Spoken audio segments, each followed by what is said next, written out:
Poor girl took a homeless man home, not knowing he was a millionaire CEO. What he did shocked everyone. Before we begin, leave a comment letting us know where you're watching from. Enjoy the story. Julia rushed to her job interview, her heart pounding. In one hand, she held a crumpled resume, and in the other, a bag of food. Her hair was hastily tied back, and her quick steps showed just how important this day was. She decided to take a shortcut through a narrow alley. The wet papers on the ground made it slippery, and then, in the blink of an eye, everything went wrong. She slipped, the bag flew out of her hand, rice and chicken scattered in the air, and she hit the ground. "Oh great," Julia muttered, sitting there staring at her spilled lunch as if she had lost something far more valuable than food. Are you hurt? The voice came from where she least expected, from behind a stack of boxes in the corner of the alley. A man appeared, clearly homeless, with messy hair, an unshaven face, and worn-out clothes. But something about him was different. His eyes. There was a calm, sharp look in them that didn't match his rough appearance. "I think I'm okay," Julia answered, picking up what was left of her meal. He stepped closer and picked up the fallen container, handing it to her with a slight smile. "There's still a little left." Julia hesitated before taking it from him. "Do you live here?" The man glanced around before replying, "For now, yes, but it's temporary. I'm between two paths. Paths between who I was and who I will be." Julia stared at him, surprised. What kind of homeless man talks like that? That's when she noticed the wound on his foot, a nasty cut, still bleeding. Jure hurt. It's nothing. I'm used to it. Without thinking, Julia opened her backpack, pulled out a tissue, a small bottle of alcohol, and some tape. "This will sting a little," she warned. "I've had worse," he said, trying to sound tough, but his face twisted the moment the alcohol touched his skin. She quickly finished the bandage and was about to stand up when her stomach growled loudly. "Perfect," she grumbled. "Lost my lunch, running late, and now I'm being helped by someone worse off than me. I have a bag of bread, want some?" She looked at him in surprise, then at the bag he was holding out, and let out a resigned sigh. "Only if there's butter." He chuckled, and so did she. A few minutes later, they sat on the curb sharing the bread like old friends. Julia glanced at her watch and realized she was already too late. No point in rushing anymore. The interview she had wanted so badly was gone. Well, that's it. No job, no lunch, and now I'm wasting time with a mysterious man who has strangely beautiful eyes. You think my eyes are beautiful? Julia blushed and looked away. "What's your name?" she asked, changing the subject. David. "And yours?" Julia. He studied her for a moment, as if memorizing her face. So, you really live on the streets? Technically, yes. But my roof is the sky. That must be hard. David didn't answer. He just sat in silence. Julia stood up, dusted off her clothes, and picked up her resume. Good luck, David. You too, Julia. She walked away, but she didn't forget him. In the days that followed, Julia kept passing through that alley, always in a hurry, always chasing new opportunities. The interviews became a cycle of empty promises, but David was always there, in the same spot with the same calm and observant gaze. Sometimes they exchanged greetings, other times short conversations. Once he complimented her courage for standing up to a rude street vendor.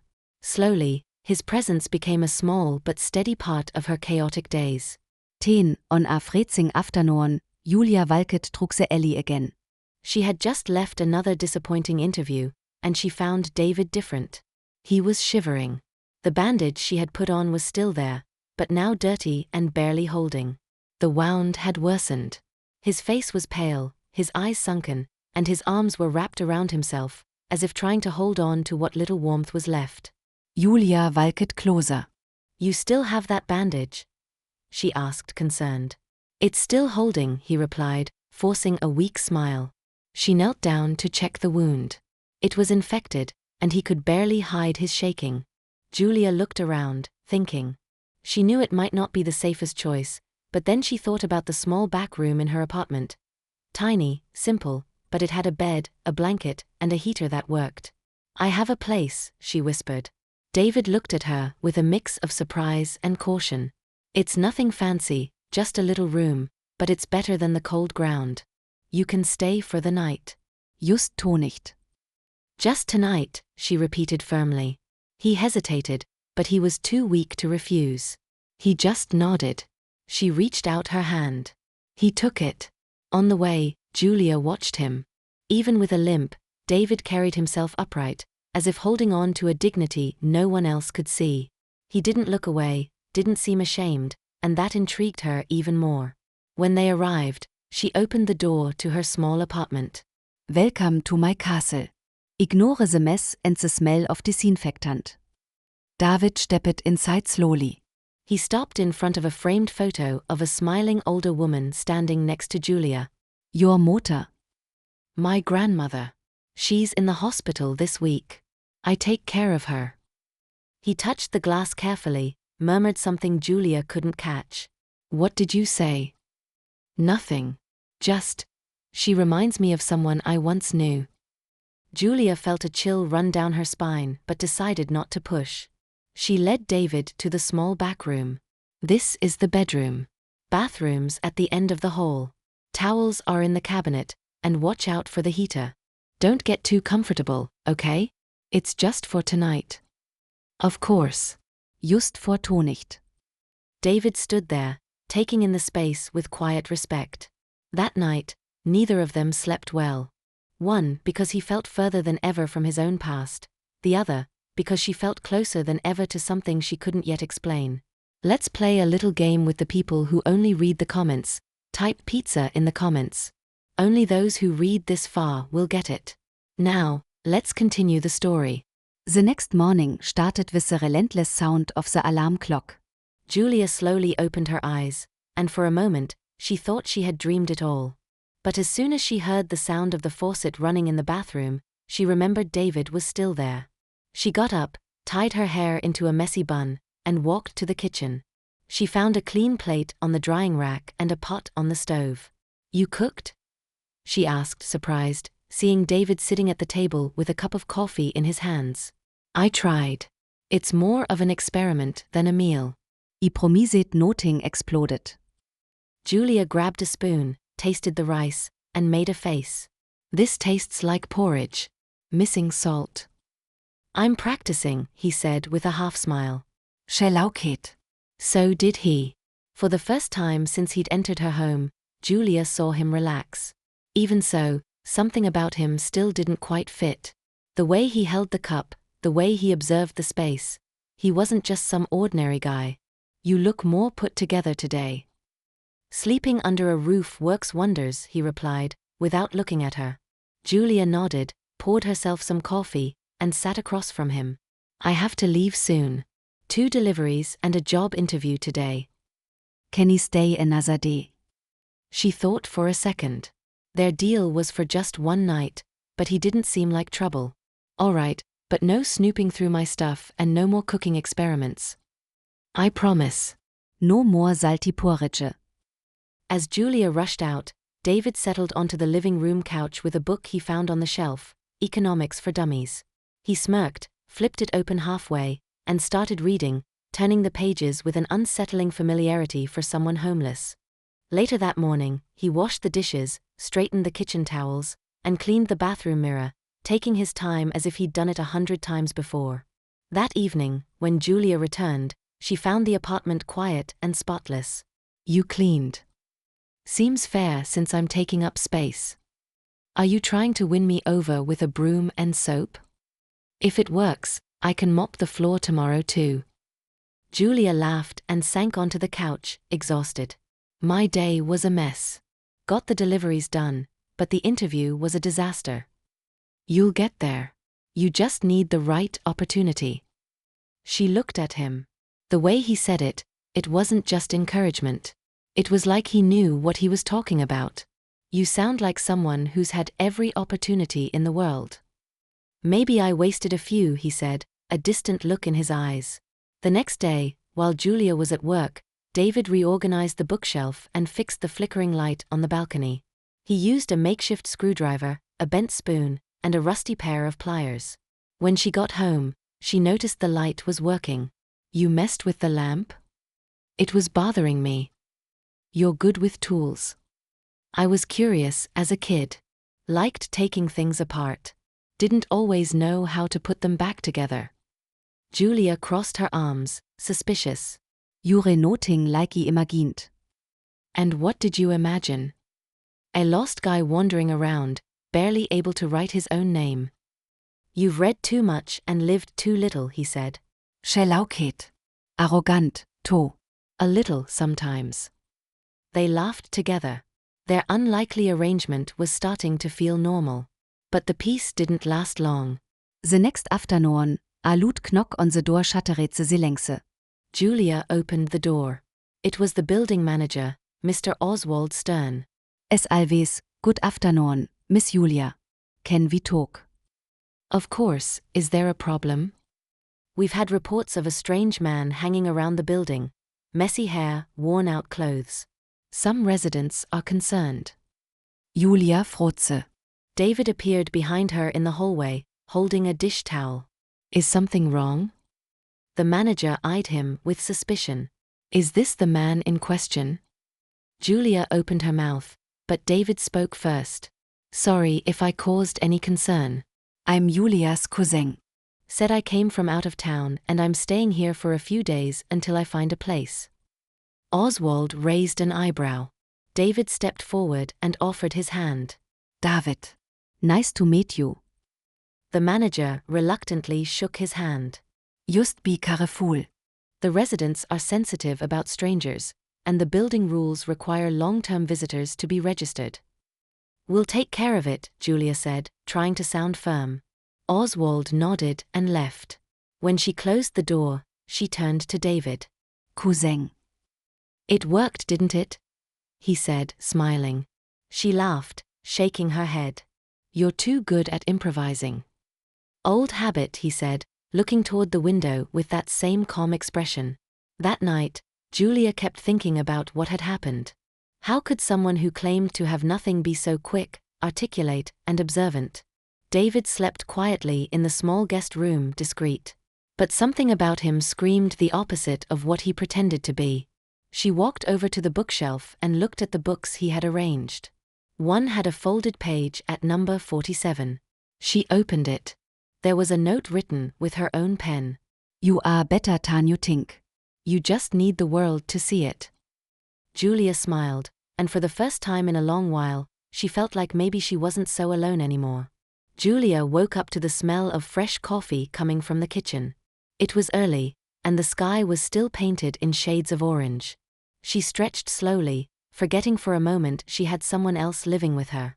Walking into the kitchen, she saw him from behind, moving skillfully with the coffee maker, which she was sure had been broken for months. You fixed that? She asked, rubbing her eyes. David turned around with a small smile. It just had some loose wires. Noting serious. And you know about electricity too? A little bit of everything. Childhood curiosity. Julia sat at the table, skeptical. One of these days, you're going to build a robot in here. Only if it can cook better than me. She laughed, but the suspicion didn't fade. Every day, David revealed something new, a skill, a smart remark, an overly sharp observation. He definitely didn't seem like a man with no resources. Later, while getting ready for another job interview, she walked into the room and stopped when she saw her laptop open. David was typing something and quickly stood up when he saw her at the door. I was just checking it out. The system was slow. I thought I could help. You opened my computer? It was instinct. I saw it open, took a look. I didn't touch anything important. Julia walked over to the desk and looked at the screen. It was a job recruitment site. There was a new resume attached, updated with corrections she hadn't made. You changed my resume? I just fixed the formatting. Added some tweaks. Your information was fine, but the layout wasn't great. You had no right to do that. I'm sorry. I just wanted to help. Without asking Emil first. It was an impulse. You're too good to keep being overlooked. And that resume didn't even show half of that. Julia took a deep breath, trying to calm her frustration and surprise. Just next time, ask first, Alricht. I promise. By the end of the afternoon, Julia got an email from a tech company inviting her for an interview the next day. The email mentioned the updated resume. She looked at her phone thoughtfully. David was still in the small guest room. She knocked on the door. You said my resume? He hesitated. Yes. Vitu telling me. Ikneju wouldn't let me. And what makes you think you had the right? Because I believe in you. Even when you don't believe in yourself. Julia didn't answer right away. Part of her wanted to be mad, another part felt something else. Just don't do it again. I don't like surprises. Understood. The next morning, Julia was getting ready for the interview when she noticed David standing on the balcony, watching the sky. Aren't you going to wish me luck? You don't need it, but you'll have it anyway, he said, smiling. If I get this job, I might not need an extra guest in the back room anymore. That's fair. And if you don't get it? You will. She gave her hair one last adjustment and walked out the door. David stood there for a few more minutes, then went back to the small room, carefully closed the door, and took out an old folded newspaper from the bottom of his backpack. On the front page was a photo of a man, himself, but looking more polished. A dark suit, a reserved smile, arms crossed in front of a sign that read Harvin Technologies. The headline read, CEO missing for 8 months. Where is David Allen Carr? David ran his finger over his own face, then, without a second thought, he tore the page into small pieces and threw them in the trash. As Julia was returning from her interview, her phone vibrated with a call from an unknown number. Hello, Miss Julia? This is Bianca from Solveris. We reached out yesterday by email. Can you come in to speak with the board tomorrow? Julia stopped on the sidewalk. Of course, thank you. See you tomorrow. She hung up, barely believing it. She was smiling to herself as she crossed the same street as always, near the alley where everything had started. Then, as she passed a newsstand, she stopped. A front page, dated months ago, featured a story about a missing businessman. The face, she knew it or thought she did. She stepped closer and read the caption. David Allen Carr, founder and CEO of Harvin Technologies, has not been seen since the mysterious accident that removed him from his position. Julia froze. It was him. The same facial structure, the same eyes, the same name. David. But it couldn't be. She went home in silence. When she walked in, everything was in order. David was sitting at the table, reading a book, as if nothing had happened. Hey, he said casually. Hey. She went straight to her room, sat on the bed, the newspaper still in her bag. Her heart was racing. He had the same name, the same face, the same calm demeanor, but he lived in an alley. Julia's mind was spinning with questions, but she didn't know where to start. Not yet. That night, they had dinner in silence. David commented on the weather, on a strange noise coming from the fridge. Julia pretended to listen, but her mind was elsewhere, on doubt, on the face from that newspaper, on the man now sleeping in the small room at the back of her house. She lay awake for a long time, staring at the dark ceiling. And before falling asleep, she whispered a single question. Who are you really, David? The alarm rang at 6:30. Julia got up, still trying to process what she had felt the night before. The image from the newspaper wouldn't leave her mind, the name, the face, the tone of the article. Everything pointed to the fact that David was not who he claimed to be. But she didn't have the courage to confront him. Not yet. And at that moment, she had something more urgent to deal with, the interview with the Solveris board. David was in the kitchen when she came out of her room. Coffee's ready. And there's cheese bread. Not that I made it, but I went to the bakery early. Thanks, Julia said, accepting the cup. She watched him as she drank her coffee. He seemed calm, normal. But now, she saw things differently, the way he moved around the house, how he observed everything. He was too discreet, and at the same time, he seemed to know exactly what to do in every situation. Heading out, he asked, I have that meeting at Solveris. Nervous. A little. You'll do great. She nodded, then hesitated. And you going out today? David smiled. Thought I'd walk around the neighborhood, just to stretch my legs. She finished her coffee and stood up. See you later. Good luck. As soon as she left, David walked to the window and waited. He counted to 40 in his head, then grabbed a backpack hidden in the small room, changed his shirt, put on a dark cap, and slipped out through the back of the building. The Harvin Technologies headquarters was just over an hour away. David avoided buses and the subway. He walked through the streets, changed routes twice, and entered a cafe near the company to observe the surroundings. He didn't want to be recognized, not yet. He had spent months in hiding, and everything pointed to the fact that Victor had taken control of the company with ease. David needed to know what was happening before revealing himself. He waited until rush hour passed. Only then did he approach the main building. The ID badge he had kept since the accident was still in his backpack, but he knew it wouldn't work anymore. He entered through the side reception, using the service elevator. A former employee, now working in maintenance, recognized him. Mr. David. Shoo. Just for today. I need to take a look at things.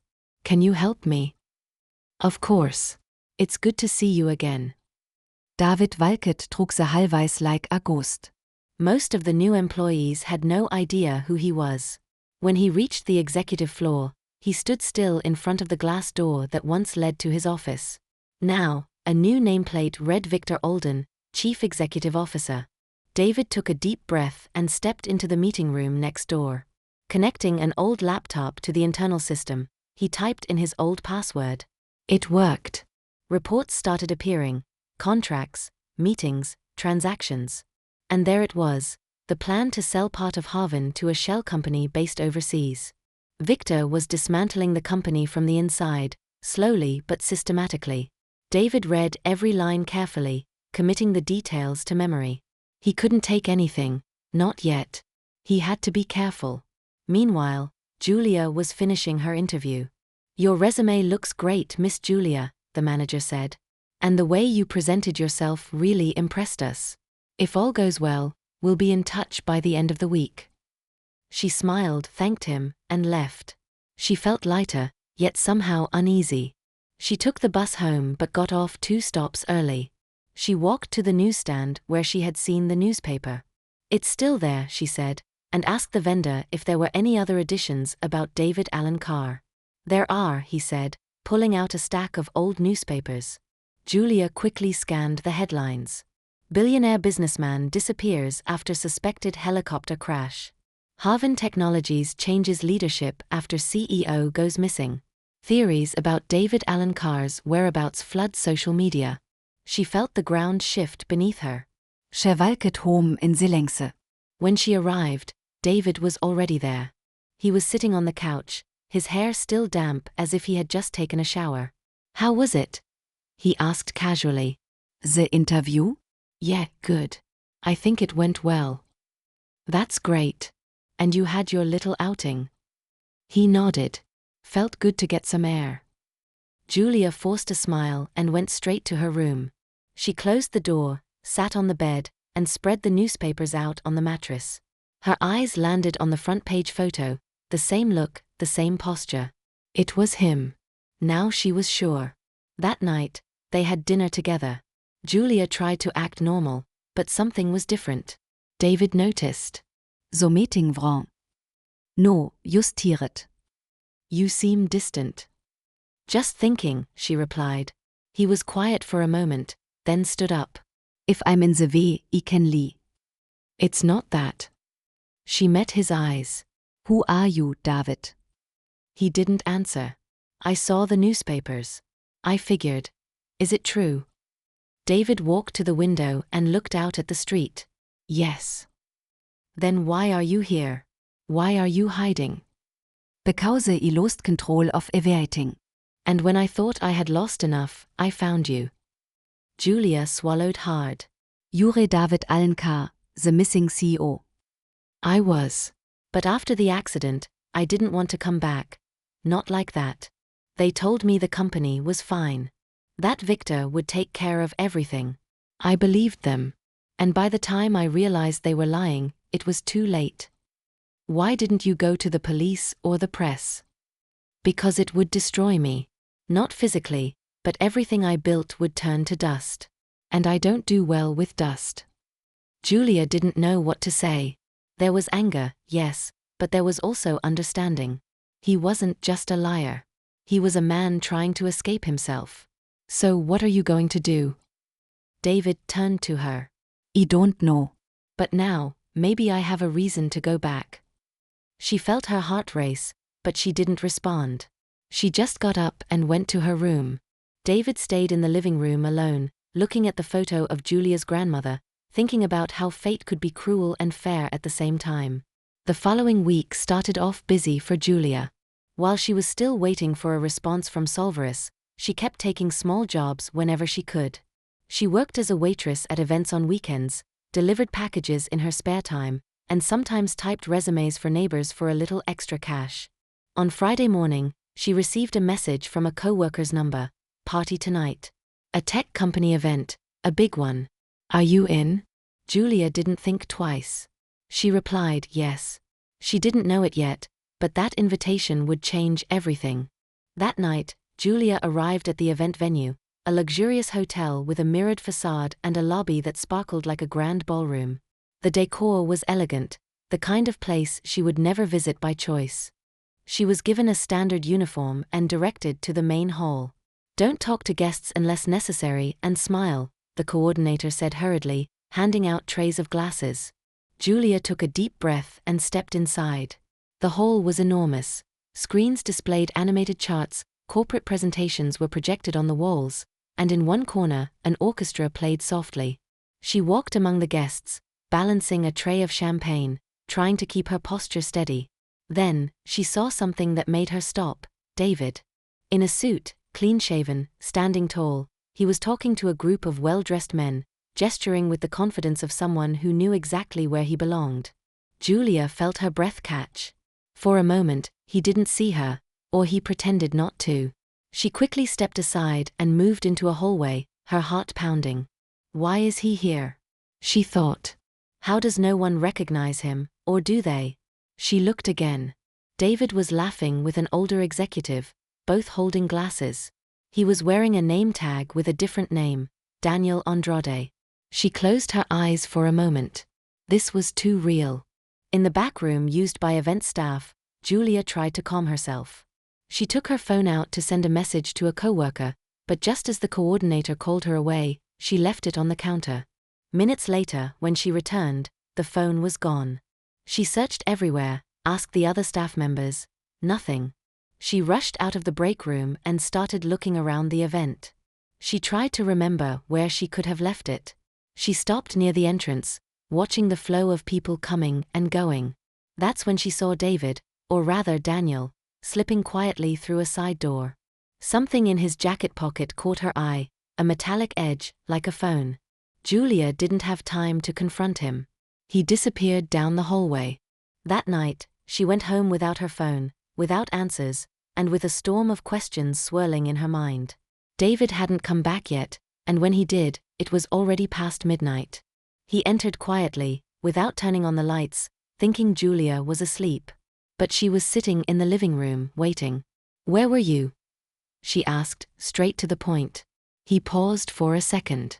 I went for a walk. At a 5-star hotel, wearing a suit and a fake name tag. David stayed calm. I had to be tere. Stealing a phone was part of the plan too. I didn't steal it, he pulled the phone from his pocket. Your phone. I found it in the hall near the buffet. I was going to leave it at the front desk, but I changed my mind. Changed your mind about returning it or about keeping up your lies? She accused. It was the only way to get in and hear what Victor was planning. Julia stood up, furious. So that's it? You lied, sneaked in, and made me look like a fool in front of everyone. I never meant to expose you, he said quietly. But you did. I needed information. And what did you find out? Julia demanded. David hesitated, then spoke. Victor is planning to sell Harvin through a merger with a fake company. The deal will be cleaned up on paper, and the real company will be dismantled from the inside. He's using my name on old contracts that haven't been deactivated yet. Then why don't you report him? Because I don't have all the proof yet, and if I push too soon, he might come out looking like the victim. Julia paced back and forth. You're someone I don't even know, David. And I thought. Her Voice cracked. I thought I could trust you. You can. Can I? She said, her voice breaking. I saw you at that event. You wäre Someone Else. You looked at those people like you belonged in their world, and then you come back here to my couch, to my food, and pretend you're still the guy from the alley. I'm not pretending.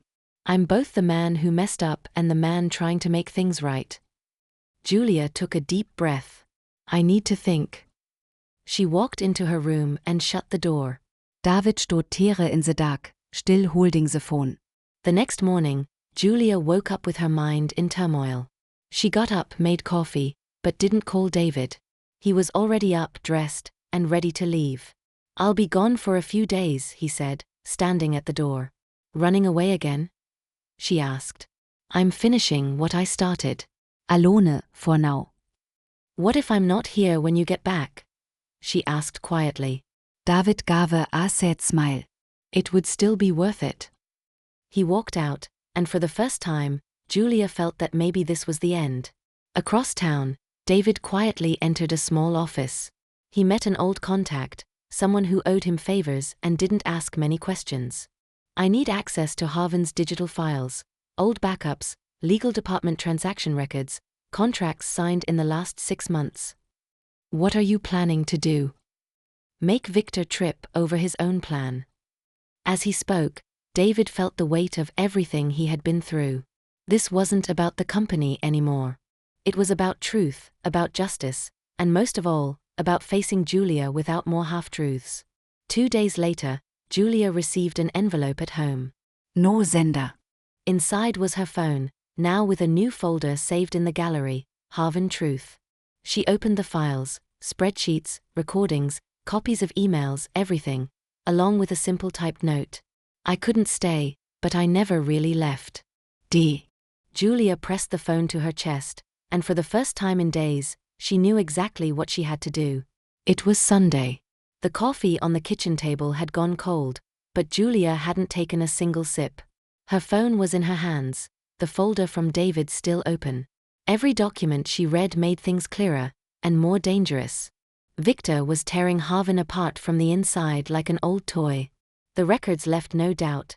Contracts signed in David's name, transactions to shell companies, massive asset transfers. Yet, it wasn't enough for a public scandal. Victor was careful. He left calculated gaps, documents with digital signatures that seemed legitimate, and used frontmen to cover the real name. Julia knew this was just the tip of the iceberg, and now, she was in too deep to pretend otherwise. She closed her eyes, took a deep breath, and typed a short message. We need to talk. Today. Wäre fair you are. No immediate response. Time felt slower when silence was the only thing between her and the truth. David got the message while analyzing screenshots of an altered contract. He was in an old co-working space downtown, using a fake identity to access servers and store files in an encrypted system. When he saw Julia's message, he didn't think twice. He left immediately, without explaining anything to anyone. When he arrived, Julia was waiting at the building entrance. Her gaze was steady but different. The anger was gone. What remained was resolve. Come in, she simply said. David walked in silently. He wasn't a stranger to this narrow hallway anymore, but everything felt different now. He noticed Julia did too. Inside, she pointed to the couch. Sit, she commanded. He obeyed. I saw everything, she began. Read the documents, watched the videos. You're right. Victor is destroying the company. But you're trying to do this alone, and that's not going to work. It's dangerous. I know. I don't want to drag you into this any more than I already have. But you already did, and now I'm here. There's no turning back. David lowered his eyes. So what do you suggest? Julia picked up a folder from the table. Solverus kellet me yesterday. They offered me a temporary IT support position. They have contracts with several companies, including one that appears in your documents, one of the front companies receiving money from Harvin. David looked up, fully focused. Now you think you can get something from them? I can get inside. It won't be easy, but if I can access their internal system, I might find more direct evidence. Calls, transfers, authorizations under Victor's name. Julia, this could put you in danger. I've been in danger since the day I brought you home. David steppet closer. You don't have to do this for me. I'm not doing it for you or for me. I'm doing it for justice. For truth. For everyone who's being deceived. They stood in silence for a few seconds. He reached out, touched her arm. I don't know if I deserve all this. Then don't try to deserve it. Just make it worth it. In the days that followed, Julia started her new job at Solverus. The company was modern, with strict security systems and clear rules. But she knew how to move carefully. She acted like a quiet employee, helpful, smart, but behind those watchful eyes, she had a goal: to find the loose threads connecting Solverus to Victor's schemes. David, meanwhile, intensified his work behind the scenes.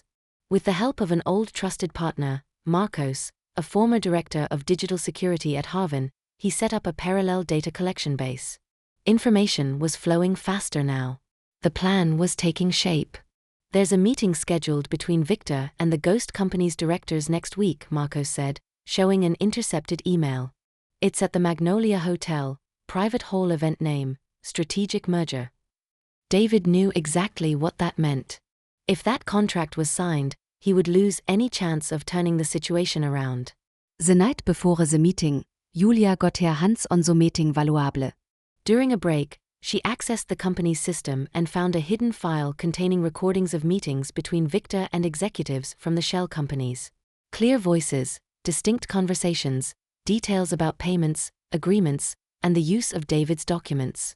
She saved everything onto a flash drive, hiding it deep inside her bag. Walking out of the building, her heart pounded in her chest.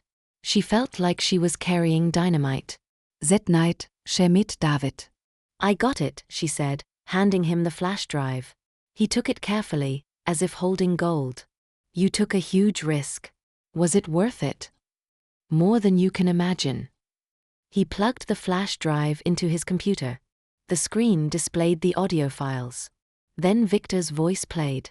David won't show up, and even if he does, the story's already been written. He ran, disappeared. The world forgot about him. Then another executive's voice. The merger happens this week. After that, no one will ask about him again. David looked at Julia. With this, we have everything. She took a deep breath. And now? He closed the laptop. Now we stop hiding. On the day of the meeting, David put on the suit he hadn't worn since the accident. Freshly shaved, hair neatly styled, a new Harvin ID badge in hand, reactivated thanks to a loophole he'd created years ago. Julia was ready too. She would be wearing a hidden camera disguised as a shirt button.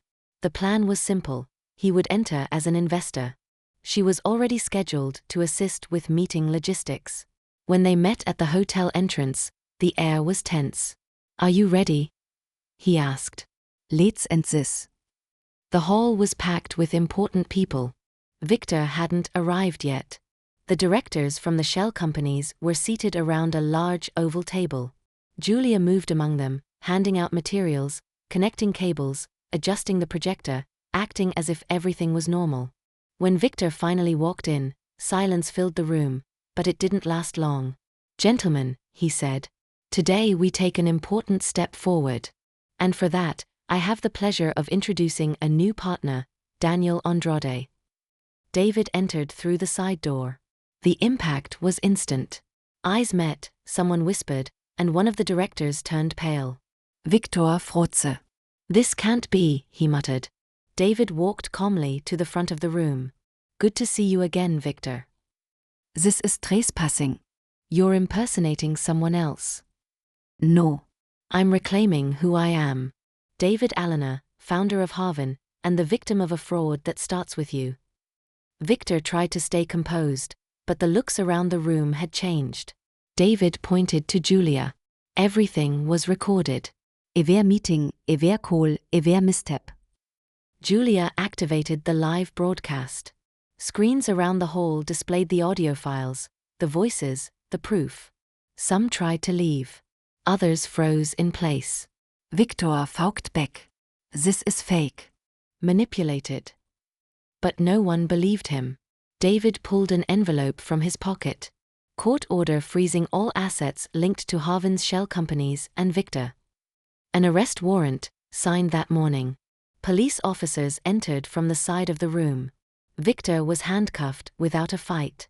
But before being taken away, he looked at David. You think you won? Not me. The truth. That night, Julia and David sat on her apartment balcony. Did you get what you wanted? She asked. Almost. He looked at her. There's still one thing left. David leaned in slowly, taking her hand. To win you back. Not as a CEO. Not as the guy from the alley. But as someone who finally understands what it means to trust. Julia smiled, squeezing his fingers. Then start. And at that moment, the game finally changed. Victor's exposure was a relief, but not a liberation. The media covered the scandal. David's name was back in the headlines. Now as the CEO who returned from the shadows. Investors were divided, half celebrated his comeback, the other half feared instability.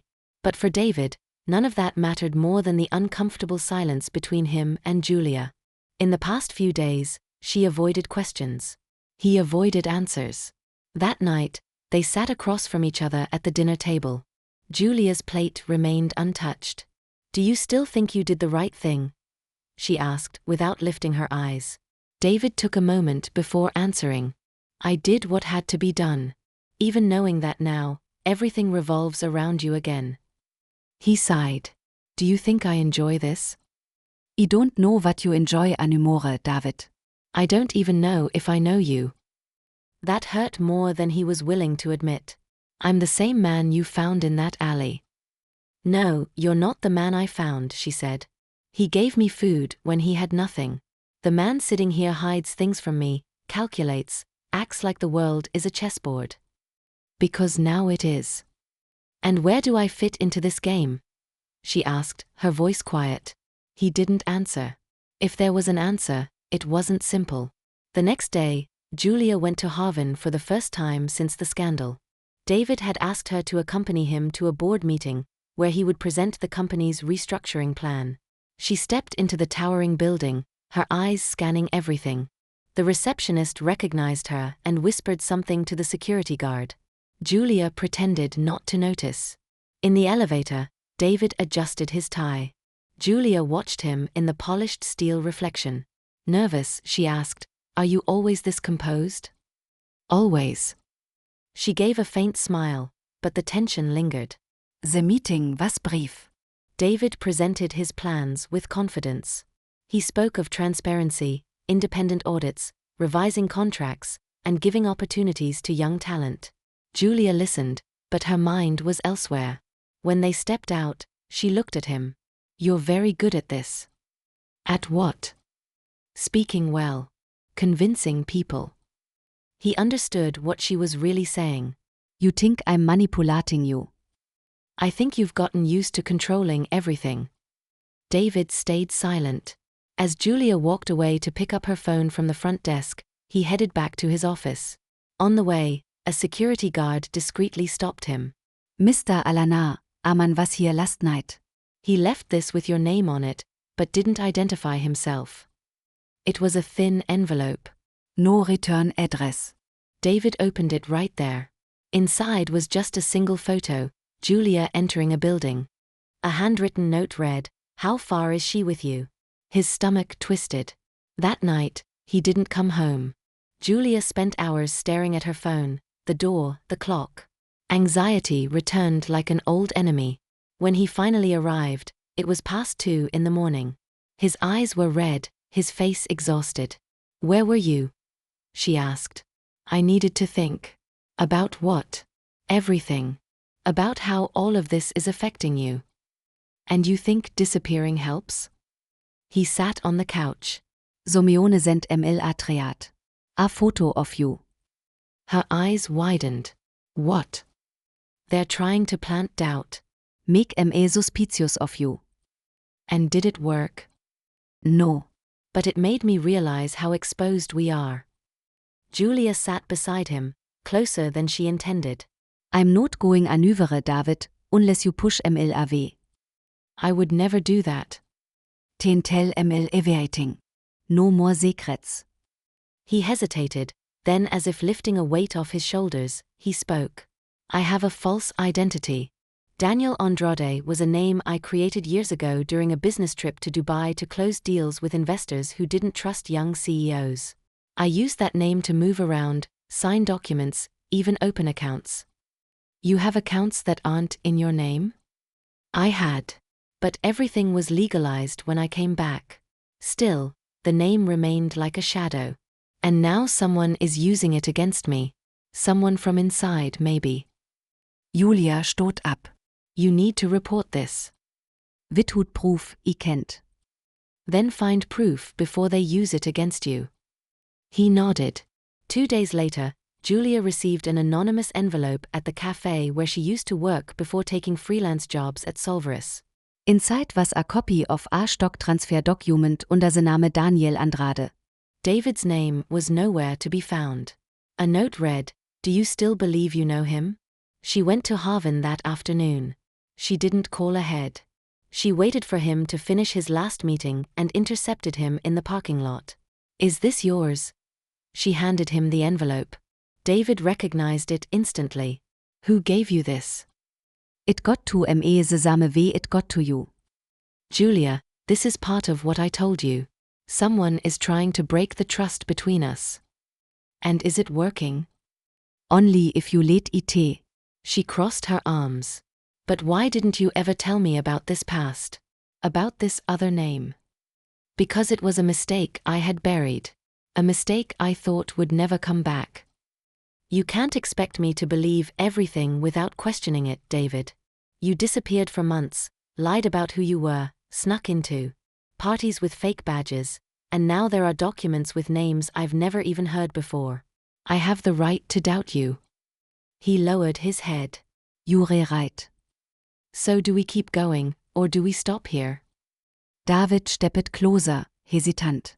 I don't want to lose you, but I also don't want you by my side without knowing where you stand. Ten show everything. That night, David took Julia to a small warehouse in the suburbs. There, he kept a personal archive of everything he had collected over the years. Folders with old contracts, handwritten notes, recordings, even receipts for transactions that were never officially recorded. This is the part of my life I've been hiding. Not because I wanted to deceive you, but because I was ashamed of it. Julia scanned the papers. All of this is yours. Yes. A part of my life no one knows about. Just me and now you. She looked at him for a moment. All the fear disappeared. You're not perfect. But at least now you're real.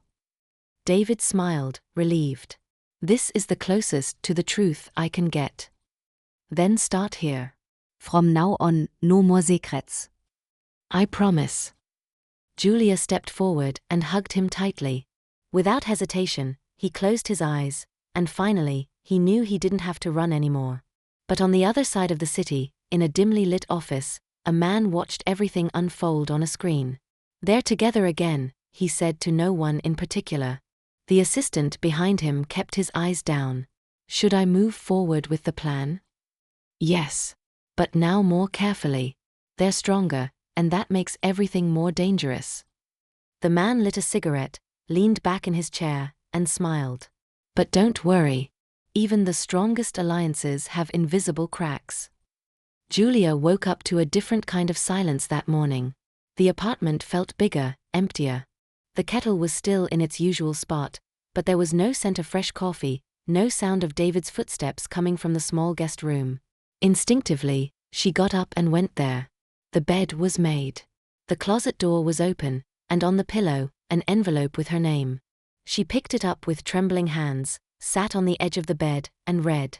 Julia, by the time you open this letter, it'll be gone. Not because I want to run from you, but because I know that staying is more dangerous than leaving. I know you'll say I should have let you choose, that I should have trusted you, and you'd be right. But this time, the choice is mine, and I choose to protect you. There is no place in the world where I am that you are not with me in thought. Not a single day goes by that I don't feel grateful for meeting you in that alley. You gave me more than shelter. You gave me Direktion. But now I have to fix something that still holds me back. I need to go back to where it all began. And only then, if it's still possible, I'll return to where I feel whole. By your side, David. Julia didn't cry, but she also couldn't move for a long time. His absence was physical, yet so emotional that it seemed to weigh on every wall of the apartment. In the days that followed, she kept herself busy with work. Solverus called her for a new position, not temporary this time, but permanent. She accepted, not out of necessity, but to fill the space David had left behind. She avoided the news, but his name still appeared from time to time. Billionaire businessman resurfaces. David Allen Carr breaks his silence. Harvin enters a new phase, bringing its CEO back to the market. She didn't read the articles, didn't click on the videos. She didn't want to see that side of him. The David who wore suits, spoke to reporters, and shook hands in boardrooms wasn't the one she missed. She missed the David who laughed at his own cooking mistakes. The one who stayed up late just to rearrange her books by theme instead of by author. And even with time, the time that David never really left, he was everywhere. One afternoon, after work, Julia decided to take a walk. The sky was overcast, the air was cold. She hadn't brought an umbrella, and she had no real destination. She passed familiar streets, others she had avoided, until, without meaning to, her steps took her back to the same alley where it all began. There it was, the spot where she had fallen, dropped her lunch, and met a man who would change her life forever. She smiled to herself, not just because of the memory, but because, for the first time, she felt like she could move forward even without him there. But the universe, apparently, wasn't done with them yet. On the other side of the city, David sat inside a car, watching his former company through the window. The Harvin building was now a symbol of rebuilding. He had left it in the hands of a new board with a trusted team, determined to do things the right way. Are you sure about this? Marcos asked, sitting beside him in the back seat. Yes. I've closed this chapter. David smiled. Now I need to find a coffee shop. The following week, Julia received an unexpected email. Dear Julia, we would like to invite you to participate in an internal selection process at our partner company, Sunite Technologies. Your experience and profile have been recommended. The interview will be in person. She hesitated. She had never heard of Sunite, but the invitation seemed legitimate. The address was in a rural area where many startups were setting up small operational offices. Julia decided to go. On Saturday, she took a bus, then a rideshare, and finally arrived at the location. A small road lined with trees and simple signs pointing to a newly opened coffee shop, Café Dole. She found it odd. She checked the address again. This was the place. She walked in, confused. Tere was no reception, just a smiling young woman behind the counter. Julia. Yes. Please follow me. She was led to the back of the cafe. A door opened, and inside, sunlight streamed through the windows. One person was waiting. David. No suit, no tie. He wore jeans, his sleeves rolled up, and that familiar smile she would recognize anywhere. Julia Frotze. What is this? An apology? You set all this up. Not alone, he said. The cafe is real, and so is the job offer. But the idea was to see you again. I just didn't want to show up at your door like a ghost. She crossed her arms. And why now? Because now I've settled everything I needed to, and because I still love you. Even if I don't know if you'll forgive me. Julia took a deep breath. You left me without saying if you'd be back. Without letting me know if you were okay. That doesn't get fixed with a mysterious invitation. I know, but maybe it can start with a coffee. She laughed incredulously. You never change. I don't want to. Not if it means losing what brought me here. Silence. I invested here, he continued. Used a different name. Wanted to build the meeting simple, away from the chaos. I thought maybe you'd like the idea. She studied him. So you want me to work for you. I want you to decide what you want. If you want to walk away now, that's fine. But if you want to try, we can start over. Not as CEO and the girl from the alley, but as Julia and David. Equals. She looked around, the smell of coffee, the soft light, her heart racing. And if I say yes? I'll hand you an apron. And if I say no? You get a free coffee and leave with your dignity intact. Julia walked slowly toward him, just inches away. Do you have sugar? We do. Even plant-based milk. Then what's today's special, boss? David smiled. The house specialty, new beginnings. She took the apron he offered, put it on slowly, and for the first time in a long while, she felt like she was exactly where she was meant to be. As they prepared the first coffee of the day together, a woman on the other side of the world read an email with interest. Target identified. The CEO is no longer active in the company's board. Minimal market influence, but emotionally vulnerable. She typed just 2 words in response, keep watching. The game wasn't over, but Julia and David were finally ready to play together. Café Dole's sign was starting to gain fame in the region. Locals loved the warm atmosphere, the handcrafted coffee, and most of all, the friendly couple who seemed straight out of a romantic comedy. Julia felt good there, for the first time in a long time. She worked without burden, without fear, without the exhaustion of constantly running. And David? Well, David seemed lighter too, away from Harvin's glass-walled offices, the newspapers, and suffocating contracts. But that peace wouldn't last a week. After their reunion, the calm began to crack. It started with a phone call. Julia, this is Sandra from Solveris. Do you have a moment? Of course. Everything okay? It's about the Harvin case.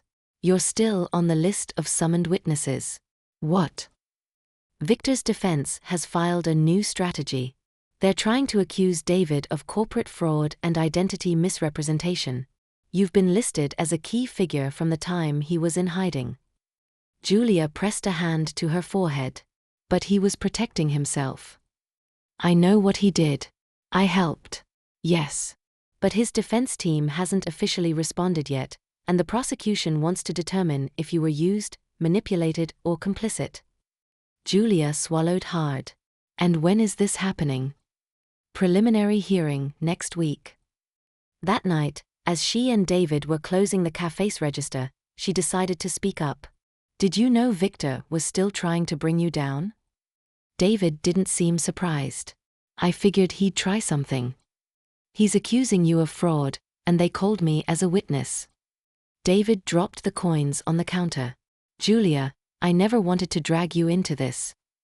I know, but now I'm in it, and I want to know. Are you going to fight or run away again? He looked at her, and there was something different in his eyes.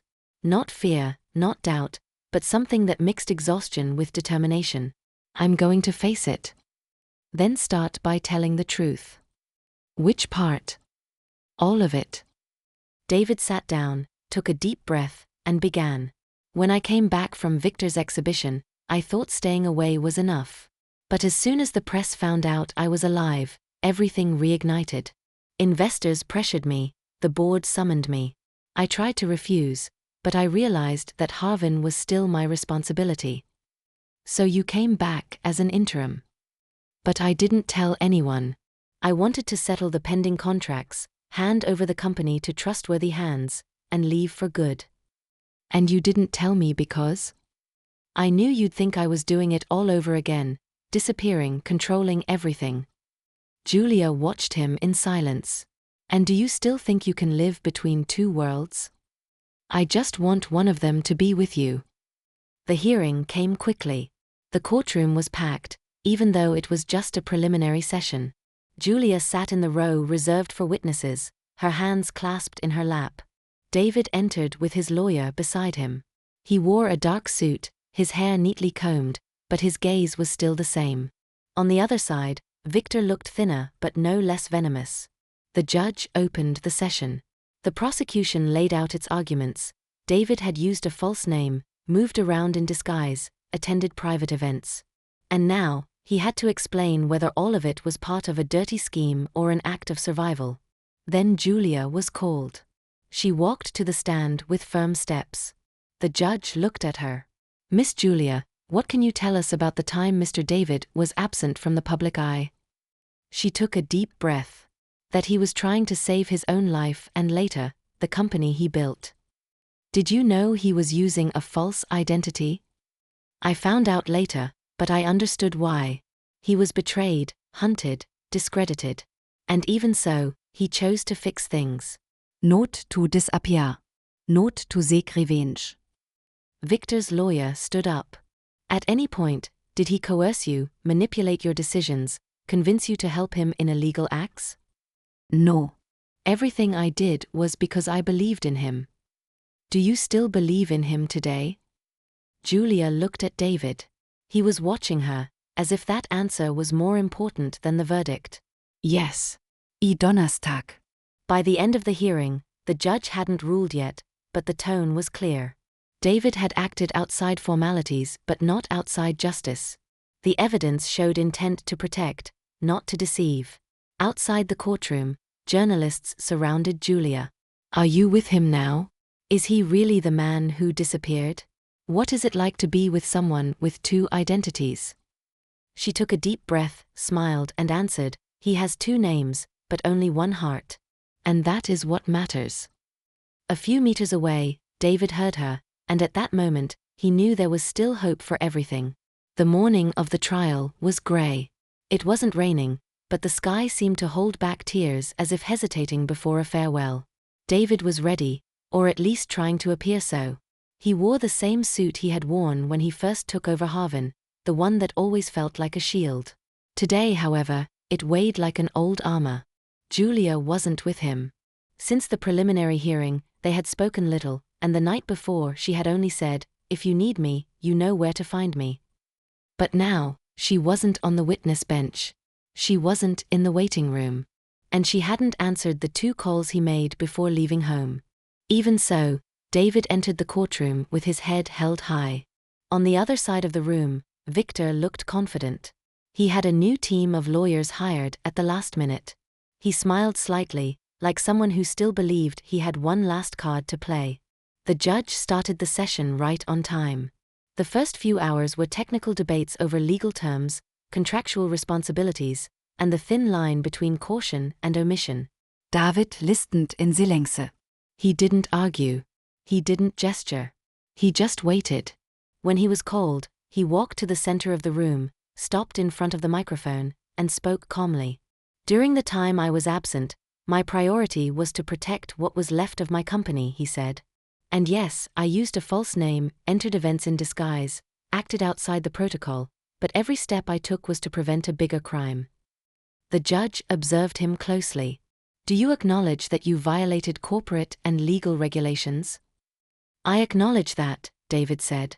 "But I ask the court to consider the context, the real risk, and the evidence that not only clarifies my intent but also exposes the gravity of what was happening behind the scenes." The prosecution did not object.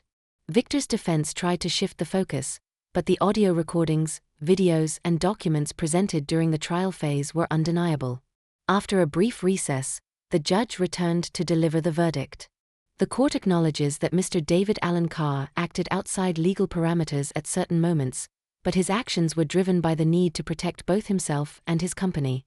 Considering the evidence presented, this court declares him not guilty of fraud and intentional identity manipulation. The courtroom murmured.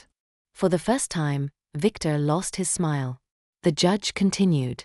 "However, it is recommended that Mr. Allener remain away from executive duties at Harvin for an indefinite period to ensure the company's institutional rebuilding on neutral grounds." David nodded. This was not a loss. In a way, it was freedom. As he left the courtroom, reporters swarmed him, but David didn't speak. He was only looking for one face, Julia. But she wasn't there. 2 days passed. David couldn't focus on anything. The cafe remained closed. Every morning, he returned there as if that would somehow make her appear. On the 3rd morning, he found the counter clean, the plants watered, and one thing different: a letter placed on the coffee machine.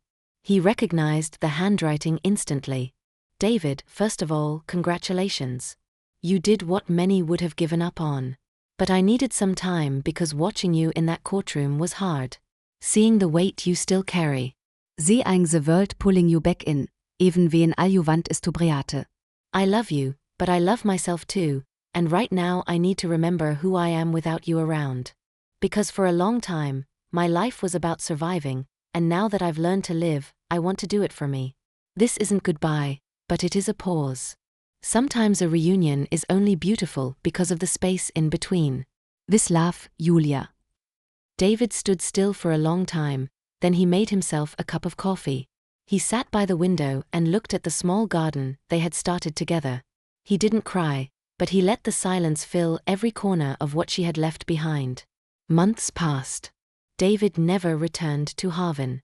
Instead, he invested in small businesses, cafes, and social projects focused on education.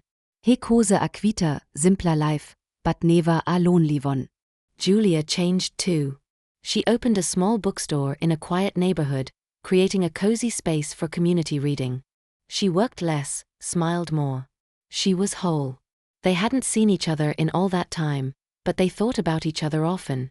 Then, on a spring morning, a letter arrived at Julia's shop.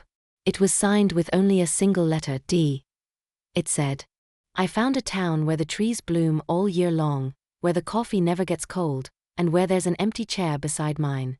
If you ever want to come back, I'll be here. Julia read the letter with a soft smile on her lips, and for the first time in a long while, she felt no rush. She knew the reunion would come, but only when they were both ready to stay. The day began with a warm breeze sweeping across the sidewalks of the small town where David had settled. There was no sign of rain, but the sky was filled with light clouds gently veiling the sun. It was the kind of morning that called for quiet moments, fresh coffee, and memories. The cafe he had built with so much care was now known as a place of peace. Dintino Cafe wasn't just a name, it was the feeling everyone had when they walked through the door. But that day, David woke up restless. He didn't know why, but he just felt it. Like something was about to happen. He set the tables, checked the coffee beans, cleaned the espresso machine, and then turned on the lights on the outdoor patio. He placed a fresh flower in the window vase and waited. Julia reached the end of the road, her heart racing. The town was smaller than she remembered, or maybe it was just the first time she was seeing it with calm eyes. The place smelled of history and sounded like tranquility. The streets were narrow, the houses low, their windows open as if life breathed differently. There, she carried little baggage, a backpack, a notebook, and a letter in her pocket. The letter David had sent months ago. She hadn't replied, but she had kept it. Read it over and over again. And that morning, she decided it was time to go, not out of longing, but out of certainty. The wooden sign with hand-drawn letters made her smile. Dintino Café. It was an invitation. She pushed the door open slowly. The little bell rang. David appeared behind the counter. Their eyes met. For a few seconds, neither of them spoke. They just looked at each other, confirming that time, no matter how cruel, hadn't erased what truly mattered. Finally he said, "You came. Took me too long." No. Right on time. She walked to the counter. You really did it, a coffee shop in the middle of nowhere. Sometimes we don't need much. Just a place to call home. And did you find it? Not yet, but I'm close. He gestured to the chair on the other side of the counter. She sat down. What's good today? The house coffee is still strong, and the neighbor makes fresh cheese bread. Cheese bread. She smiled. You sure know how to win me over. I learn it from the best. The längste. I thought you wouldn't write to me. I thought so too, but you did. Because writing was the only way not to forget you without seeming desperate. Julia lauket. You were never desperate. Only on the inside. They sat on the porch, each with a cup of coffee. The garden was in bloom.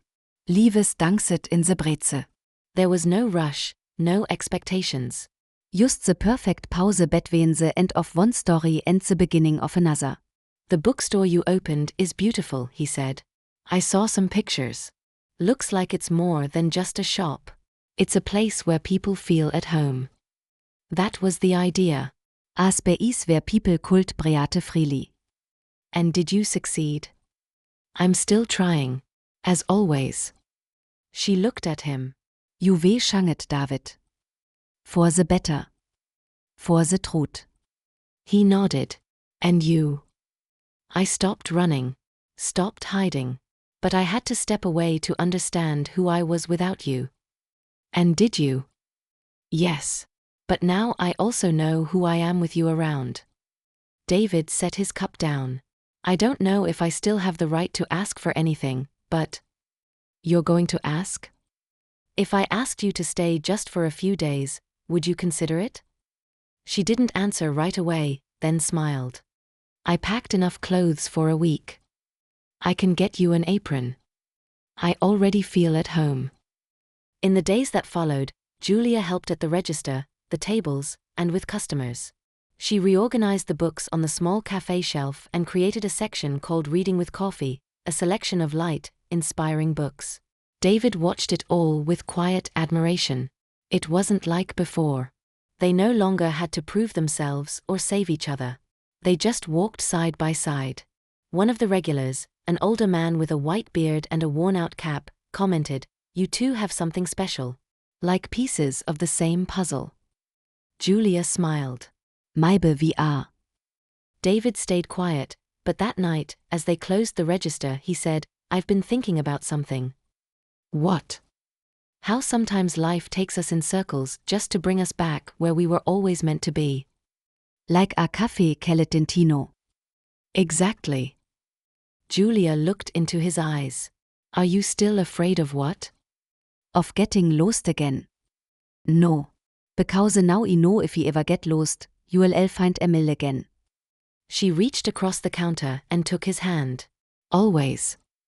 One quiet afternoon, with sunlight streaming through the cafe windows, David stood by the counter holding a small box. Julia, busy writing in her notebook, looked up. What is it? Close your eyes. David, just trust me. She closed her eyes. He stepped closer. And when she opened them, she saw a small silver ring with a simple stone. This is an invitation. Not for a wedding, just yet, but to build something together. One day at a time. Julia was silent for a moment, then picked up the ring and slid it onto her finger. "It's light, as it should be." She smiled. "So what's today's special, fiancé?" David lauket. "The same as always." New beginnings. And in that place, lost on the map but found by the heart, they started a new chapter. Not with grand promises, but with honesty and warm coffee. That year, winter arrived gently. It wasn't the kind of cold that stunned, but just enough to make people wear thick coats and seek warmth indoors.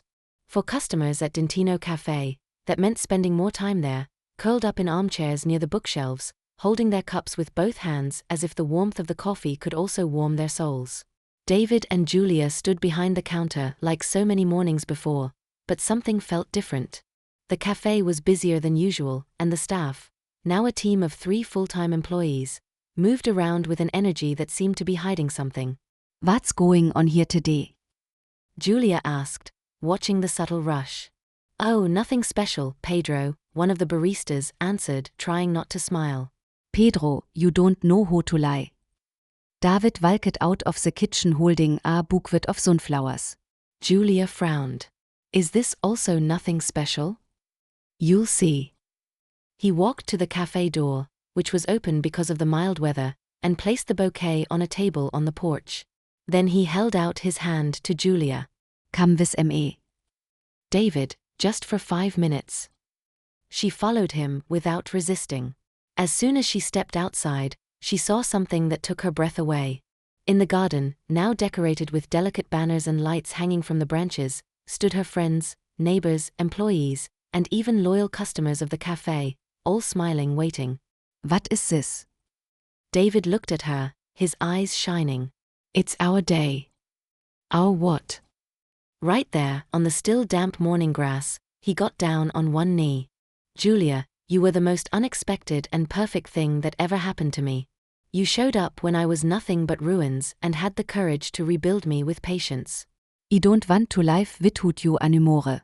I can't even imagine days where you're not by my side, arguing with me because I forgot to put sugar in your coffee. Schelauket, tears welling in her eyes. So I ask you, with everything I have and everything I am, will you marry me? She covered her mouth with her hand. Are you serious? More than anything I've ever done in my life. And when is the wedding? Right now. Julia was speechless. David stood up and took her hands. I know this is unexpected, but everything is ready. Simple, just like us. Therese only one thing missing. What? Your answer. She looked around, at the lights, the familiar faces, the garden they had nurtured together. Then she looked back at him. I Donnerstag. The guests applauded. Pedro started playing a soft tune on his guitar. Anna, the neighbor, brought out a carrot cake with chocolate frosting, their favorite, as she always said. The ceremony was quick. A local justice of the peace officiated with a charming lightheartedness.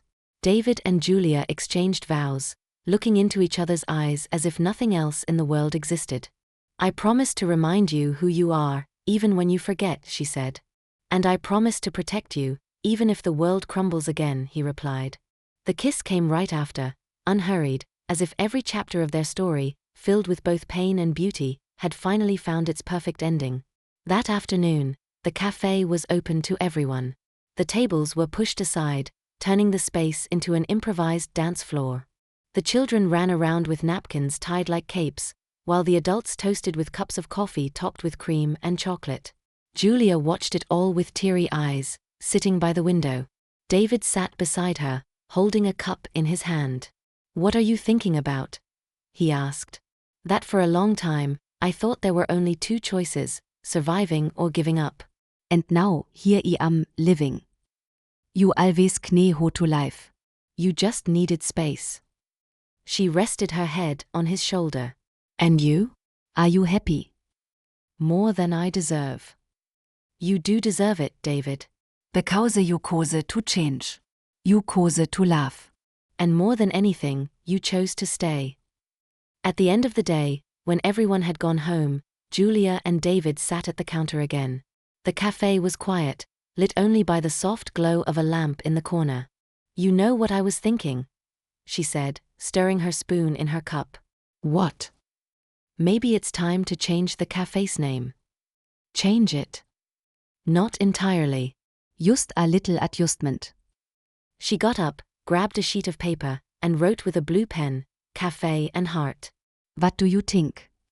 David smiled. It's exactly what we are. She placed the paper on the counter. Tomorrow, we change the sign. Tomorrow is a great day to start over. A few weeks later, the cafe had its new name, Cafe and Heart.